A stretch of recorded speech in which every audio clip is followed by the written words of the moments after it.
نجیب جمال صاحب ہماری ادبی دنیا کے بہت بڑے دانشور، بہت خوبصورت انسان، بہت اچھا بولتے ہیں، بہت اچھا لکھتے ہیں، بڑی محبت سے ڈاکٹر نجیب جمال، بسم اللہ۔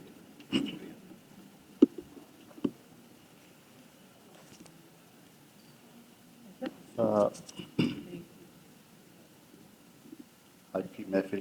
کے صدر جناب احمد جاوید، تقریب کے دولہا جناب عطاء اللہ قاسمی، اور اسٹیج پر بیٹھے ہوئے میرے تمام احباب اور حاضرین گرامی، آج ہم سب ظاہر ہے عطاء اللہ قاسمی کے لیے جو ایک اعزاز یا ایوارڈ ان کو مل رہا ہے، اس کی وجہ سے آج ہم سب یہاں پر ہیں، اور اس میں کوئی دو رائے نہیں ہے کہ قاسمی صاحب کو جو ایوارڈ آج دیا جا رہا ہے، یہ اس ایوارڈ کا بھی اعزاز ہے کہ ان کو یہ آثار والوں نے اس ایوارڈ کے لیے آج منتخب کیا۔ قاسمی صاحب کی جو شخصیت ہے اس کے بھی بہت سارے پہلو ہیں، لیکن میں سمجھتا ہوں کہ ان کی جو بھی شخصیت ہو یا اس کا جو بھی پہلو ہو، اس میں قاسمی صاحب کی تخلیقی شخصیت جو ہے وہ ہمیشہ غالب رہتی ہے، نمایاں رہتی ہے۔ ان کی تخلیقی شخصیت کے بہت سارے پہلو ہیں، بہت ساری جہتیں ہیں، ان سب کا یہاں ذکر ہو چکا۔ کالم کا بھی ذکر ہوا، ان کی خاکہ نگاری کا ذکر ہوا، ان کی مضمون نگاری کا ذکر ہوا،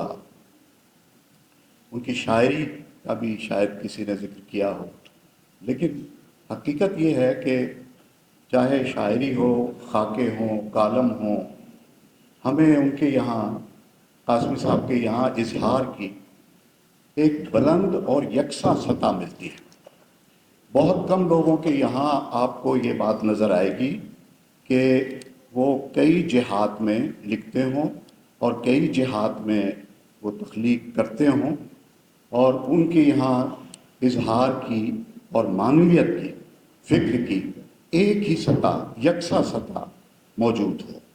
تو اسی لیے مجھے یاد ہے کہ جب ان کا ایک کالم نما مضمون الادین کے جن کا زوال، شاید یہاں بہت سے لوگوں کو یاد ہوگا، جب وہ آیا تو انتظار حسین صاحب نے اس کے بارے میں کہا تھا کہ یہ ایک مکمل افسانہ ہے۔ اب آپ یہ دیکھیے کہ ایک کالم نما مضمون کے اندر افسانے کی تمام فنی رمز موجود ہونا، یہ اور پھر انتظار حسین کا اس کو ٹریبیوٹ دینا، اور آج تک اگر آپ اس مضمون کو پڑھیں گے تو شاید لکھے ہوئے اس کو 50 سال سے زیادہ ہو گئے ہیں، لیکن وہ آج بھی ہماری صورتحال جو ہے اس کے اوپر پوری طرح سے منطبق ہوتا ہے۔ یعنی میں عرض یہ کرنا چاہتا ہوں کہ ان کے کالم اگر آپ لے لیں تو ان کے کالم بھی ان کے جو موافقین ہیں ان سے زیادہ ان کے کالم ان کے مخالفین پڑھتے ہیں، اور ظاہر ہے کہ یہ کوئی 1-2 برس کا قصہ نہیں ہے، یہ 50 برس کا قصہ بھی نہیں ہے، یہ کوئی 60-65 سال کا قصہ ہے جو کالم نگاری ان کی ہمارے سامنے ہے۔ اب ان 60-65 سالوں کے اندر قلم کو زنگ نہ لگنا، قلم میں ٹھہراؤ نہ آنا، قلم میں کہیں بوسیدگی پیدا نہ ہونا، اور اسی طرح تر و تازہ رہنا، اسی طرح شگفتہ رہنا، اسی طرح ایک مزاح اور ظرافت کو پیدا کرتے رہنا، اور اس کے اندر پھر بہت سارے مزاح کے جو حربے ہیں ان سارے حربوں کو استعمال میں لانا۔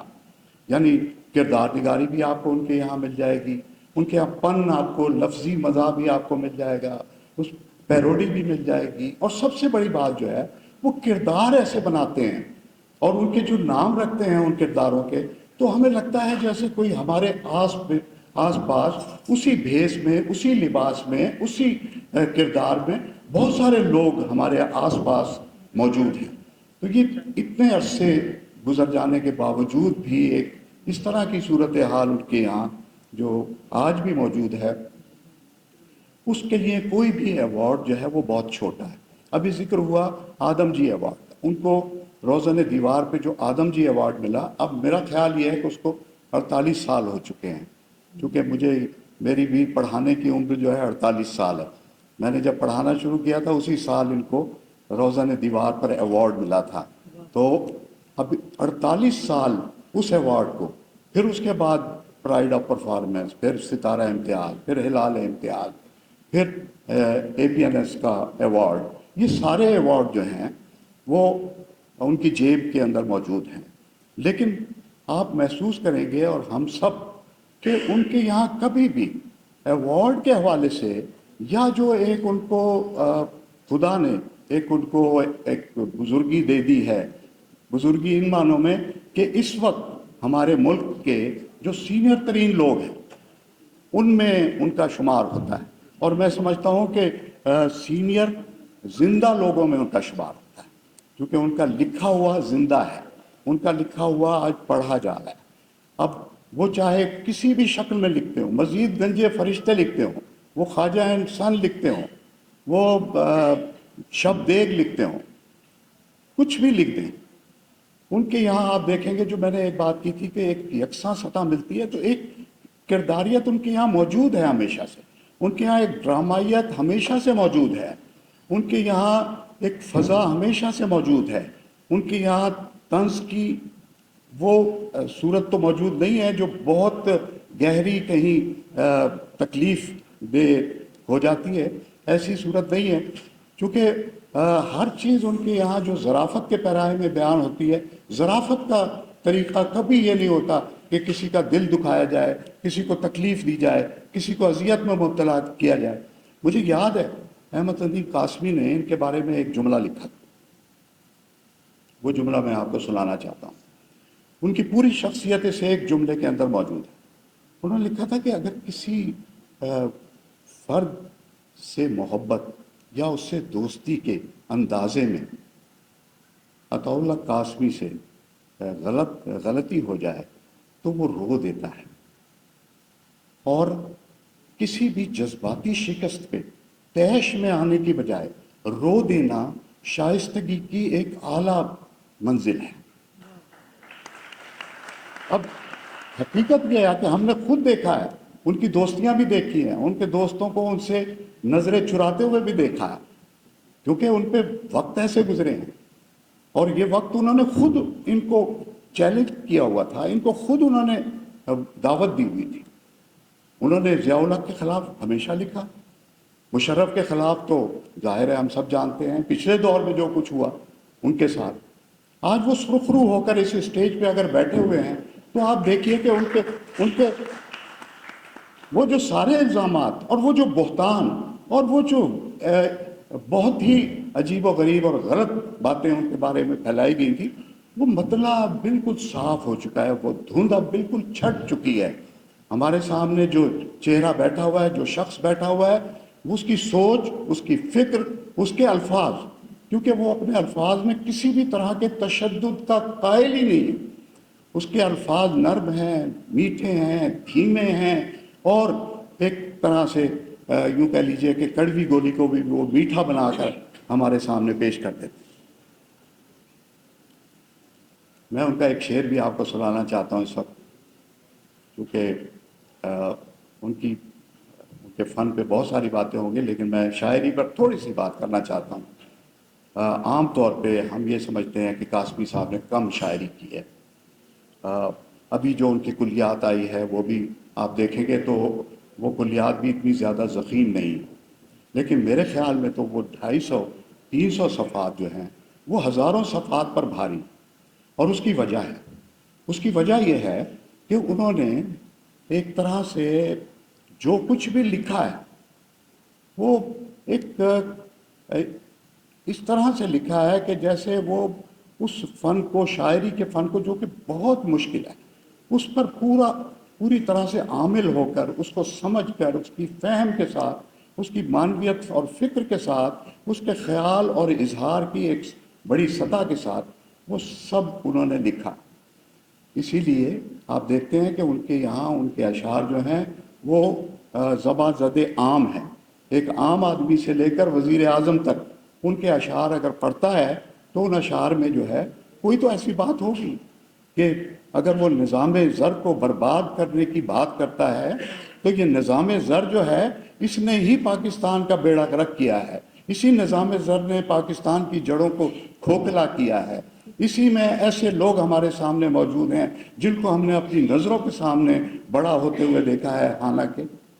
حالانکہ وہ بہت چھوٹے لوگ ہیں. ان سب کو پہچانتے ہیں، ان سب کو جانتے ہیں،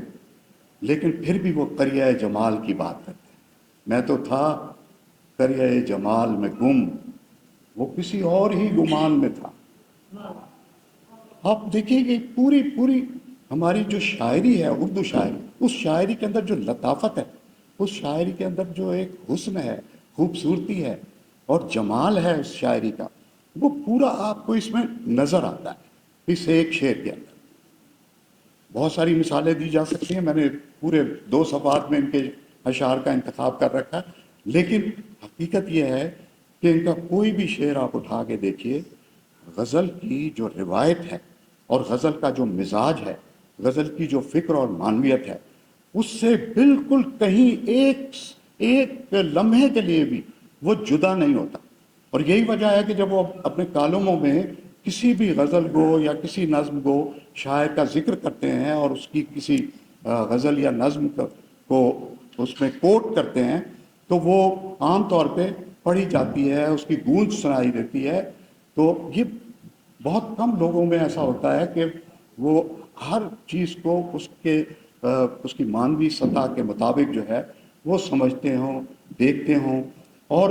شاعری کیا ہے، میں 2 لفظوں میں آپ کو ایک بات بتا دیتا ہوں اور وہ آپ محسوس کریں گے. جو بات میں آپ سے کہنے والا ہوں یہ میری آخری بات ہے، اور آپ دیکھیں گے کہ یہ ساری چیزیں آپ کو قاسمی صاحب کے یہاں آپ ان کی شاعری میں آپ کو ملیں گے. مثلا میرے نزدیک شاعری جو ہے وہ تخلیق حسن کے ذریعے معنی آفرینی کا نام ہے. یعنی دونوں کام کرتی ہے، تخلیق حسن بھی کرتی ہے، جمال آفرینی بھی کرتی ہے، لطف اندوزی بھی کرتی ہے، اور ساتھ ساتھ معنی آفری بھی ہوتی ہے. یعنی اس میں ایک فکر بھی موجود ہوتی ہے. اور اس کے ساتھ ساتھ نہ صرف ہمارے ذوق جمال کی تسکین کرتی ہے، میں تو تھا قریہ، نہ صرف ہمارے ذوق جمال کی تسکین کرتی ہے، ہمارے شعور حیات میں بھی اضافہ کرتی ہے اور زندگی اور کائنات کو ہمارے لیے قابل فہم بناتی ہے. دیکھیے بہت دکھ ہیں، بہت سختیاں ہیں، بہت پریشانیاں ہیں اور بہت مصائب ہیں. ایک کہہ لیجئے کہ ایک پنڈار ہے. اگر کوئی ایک شخص ان سب کو آسان بنا کر بڑی سہولت کے ساتھ، بڑے اطمینان کے ساتھ اور چہروں پر مسکراہٹ بھی بکھیر دیتا ہے لوگوں کے، تو کیا مطلب ہے؟ وہ زندگی کو ہمارے لیے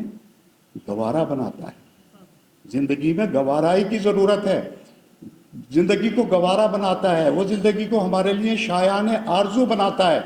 اور یہ ساری باتیں جو ہیں عطا اللہ قاسمی کی شاعری میں بھی ہیں، ان کے کالموں میں بھی ہیں، ان کی ہر تحریر. بہت شکریہ.